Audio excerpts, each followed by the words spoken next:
اللہ رب العزت نے 4 مرتبہ عمرے کے سفر کی توفیق عطا فرمائی۔ بہت سے دوست پوچھتے ہیں کہ عمرے کے سفر کے لیے کون سی چیزیں ضروری ہیں یا کون سا وظیفہ ایسا ہے جس کا اہتمام اگر انسان کرے تو اللہ رب العزت انسان کو مقبول عمرے کے سفر کی جلد توفیق عطا فرماتے ہیں۔ بہت سے اکابرین بزرگوں سے کچھ وظائف سنے تو دل میں یہ خیال پیدا ہوا کہ اپنے دوست احباب کو بھی وہ وظائف بتانے چاہیے۔ بغیر اسباب کے یقیناً اللہ رب العزت بعض وظائف کے سر پر اسباب بھی غیب سے پیدا فرما دیتے ہیں۔ ان میں چند ایک وظیفے بہت زیادہ کارگر ثابت ہوئے۔ ان میں سے ایک وظیفہ جو بہت زیادہ مقبول بھی ہے اور اس کا اہتمام اگر کریں تو اللہ رب العزت جلد انسان کو مقبول عمرے کے سفر کی توفیق عطا فرماتے ہیں، وہ یہ ہے کہ انسان اہتمام کے ساتھ اذان کا جواب دے، اور بلکہ اذان کے جواب دینے کے بعد تلبیہ لبیک اللہم لبیک لبیک لا شریک لک لبیک ان الحمد والنعمت لک والملک لا شریک لک لبیک اللہم لبیک لبیک لا شریک لک لبیک ان الحمد والنعمت لک والملک لا شریک لک، اس کا اہتمام کرے، کم از کم 11 مرتبہ اس کو پڑھے، اور پھر اس کے بعد جو حضور صلی اللہ علیہ وسلم سے مروی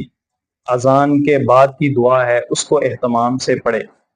اگر انسان اس عمل کو اہتمام کے ساتھ کرے تو اللہ رب العزت جلد انسان کو عمرے کے سفر کی توفیق عطا فرماتے ہیں۔ اس کے ساتھ ساتھ اور بھی چند ایک ایسے اعمال ہیں، اگر ان کو اپنی زندگی کا حصہ بنائیں تو اللہ رب العزت جلد مقبول عمرے کے سفر کی توفیق عطا فرماتے ہیں۔ ان الذی فرض علیک القرآن لرادک الی معاد، اس آیت کو عمرے کے سفر پر جانے والے دوست احباب یا رشتہ دار سے یہ کہا جائے کہ وہاں یہ آیت لکھ کر بیت اللہ کے ملتزم والی طرف خانہ کعبہ کے دروازے پر انگلی کے ساتھ یہ آیت لکھ کے آگے نام لکھا جائے۔ اسی طرح اس کا بار بار جو ہے وہ اہتمام کے ساتھ اس کا وظیفہ کیا جائے، اس آیت کو پڑھا جائے تو اللہ رب العزت عمرے کے مقبول سفر کے لیے جلد بلاتے ہیں۔ اس کے ساتھ ایک دو اور عمل بھی ہیں۔ ایک عمل تو یہ ہے کہ عمرے کے سفر پر جانے والے جتنے بھی حاجی ہیں ان کے ساتھ حسب استطاعت انسان تعاون کرے بطور ہدیہ کہ یہ میری طرف سے آپ عمرے کے اس بابرکت سفر پر خرچ کریں۔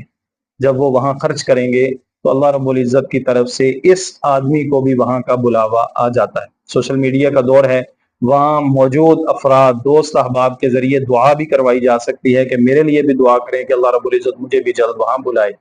لیکن اسباب کے درجے میں بعض بزرگوں سے منقول یہ واقعہ پڑا کہ کسی بزرگ کے پاس ایک آدمی گیا اور اس نے یہ کہا کہ حضرت میں بھی چاہتا ہوں کہ اللہ رب العزت مجھے مقبول عمرے کے سفر کی توفیق عطا فرمائے، میں بہت سے وظائف کرتا ہوں لیکن ابھی تک اللہ رب العزت کی طرف سے بلاوا نہیں آیا۔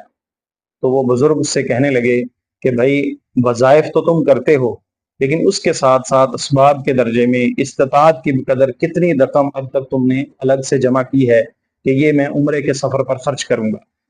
تو اگر ان میں سے کوئی بھی کام ہے، کوئی بھی وظیفہ ہے، اس کا اہتمام ضرور کریں۔ اللہ رب العزت غیب سے اسباب پیدا فرمائیں گے، لیکن اس کے ساتھ کوشش کریں کہ آپ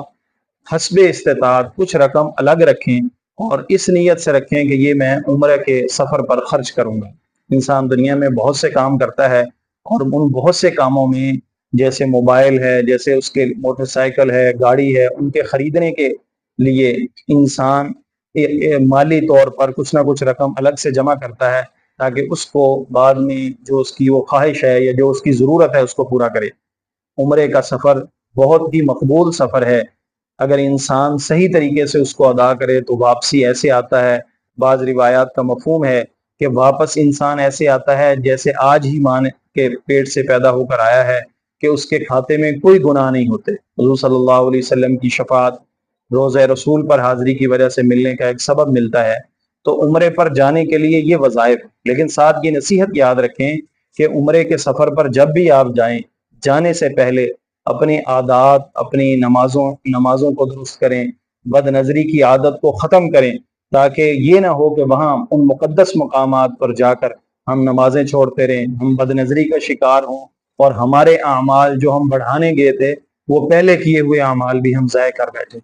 اللہ تعالیٰ سے دعا ہے اور آپ دوست احباب سے یہ مشورہ ہے کہ آپ جب ان وظائف کو اور اس کے ساتھ اسباب کو اختیار کریں گے اللہ رب العزت جلد مقبول عمرے کے سفر کی توفیق ضرور عطا فرمائے۔